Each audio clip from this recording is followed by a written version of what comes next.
Praise అలా దేవుని పరిశుద్ధ నామానికి మహిమ కలుగును గాక. ఈ సమయాన్ని ఇచ్చిన దేవాది దేవుడికి ప్రత్యేకమైనటువంటి వందనాలు తెలియచేస్తూ ఉంటున్నాను. ఈ సమయంలో మనము ఈ యొక్క పరిశుద్ధ గ్రంథంలో నుండి ఒక లేఖన భాగాన్ని చూసుకుందాం. యోహాను రాసిన మొదటి పత్రిక 5వ అధ్యాయము 14వ వచనం చూసినట్లయితే, యోహాను రాసిన మొదటి పత్రిక 5వ అధ్యాయం 14వ వచనాన్ని గమనించినట్లయితే, ఆయనను బట్టి మనకు కలిగిన ధైర్యం ఏదనగా, ఆయన చిత్తానుసారముగా మనమేది అడిగినను ఆయన మన మనవి ఆలకించునననిదియే.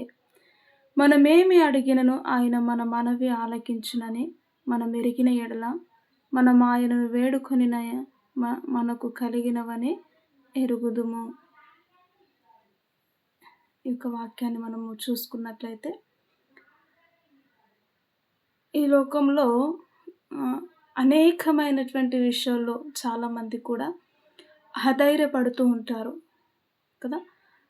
రోగముల చేత బాధపడుతున్నప్పుడు ఇంకా నేను మరణిస్తానేమో అని అధైర్యపడుతూ ఉంటారు.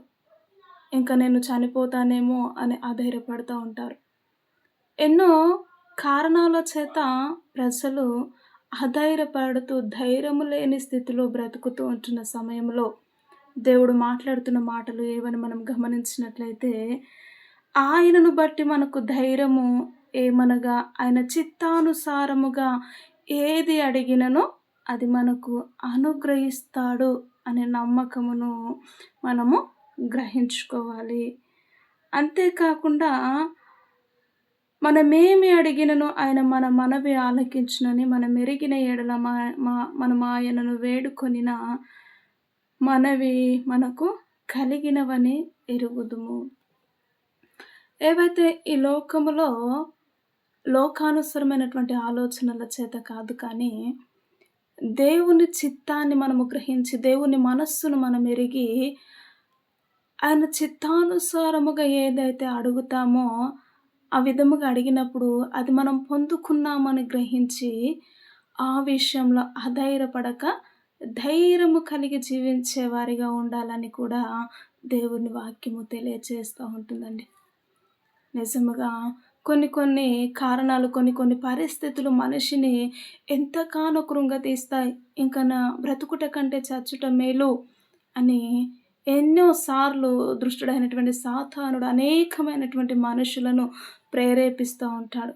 కానీ దేవుడు అంటున్నాడు, నువ్వు దేవుని చిత్తాన్ని నువ్వు గమనించినట్లయితే, ఈ లోకానికి నువ్వు ఎందుకు వచ్చావో, దేవుడు నిన్ను ఎందుకు ఏర్పాటు చేశాడో, ఈ లోకంలో దేవుడు నిన్ను ఎందుకు బ్రతికిస్తున్నాడో అన్న విషయం నువ్వు ఎప్పుడైతే గ్రహిస్తావో, ఆయన చిత్తాన్ని నువ్వు ఎప్పుడైతే ఎరుగుతావో, ఆయన చిత్త ప్రకారముగా అడగడాన్ని నువ్వు నేర్చుకుంటావు.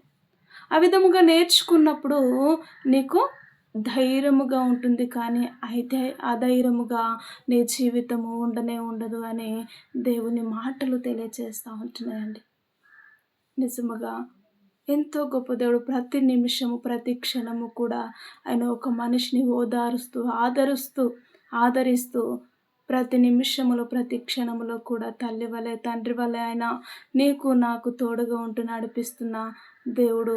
మన దేవుడు చాలా గొప్పవాడండి. అద్భుతమైనటువంటి రీతిలో దేవుడు మాట్లాడుతూ ఉంటున్నాడు.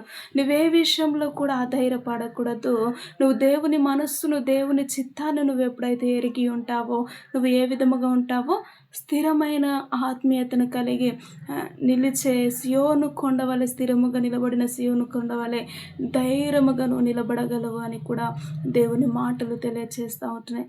కాబట్టి నేటి దినము వరకు నీ యొక్క జీవితంలో అనేకమైనటువంటి రీతిల్లో పరచబడుతూ ఇంకా బ్రతుకుట కంటే చనిపోవటం మేలు అని ఎప్పుడైతే నువ్వు ఆలోచించావో, దుష్టుడైన సాతానుడు ఆ విధముగా ఎప్పుడైతే నిన్ను ప్రేరేపించాడో, ప్రియ సహోదరి సహోదరుడా, అలాంటి ఆలోచన కోసము దేవుడు నిన్ను పుట్టించలేదు, కానీ ఆయన చిత్తాన్ని గ్రహించి ఈ లోకంలో ధైర్యముగా బ్రతకడమే దేవుని చిత్తము. కాబట్టి అట్టి చిత్తము కొరకు నేటి దినము వరకు నీతో లేనట్టయితే ఈ క్షణమందు కలిసి ప్రార్థన చేద్దాము. ప్రతి ఒక్కరూ ఏకీభవించినట్లయితే, మహోన్నతుడా, జీవము కలిగిన తండ్రి, మీకు స్తోత్రములు నిజముగా ఏ విషయంలో ధైర్యపడక, నీ సన్నిధిలో ధైర్యము కలిగి, నీ చిత్తాన్ని కనుగొని నడవగలిగిన కృప, అట్టి ధన్యతను నాకు, మాకు మీరందరికీ దయచేయమని యేసుక్రీస్తు ఉన్నతమైనటువంటి నామములో ప్రార్థించి, అడిగి వేడుకుంటున్నాము తండ్రి.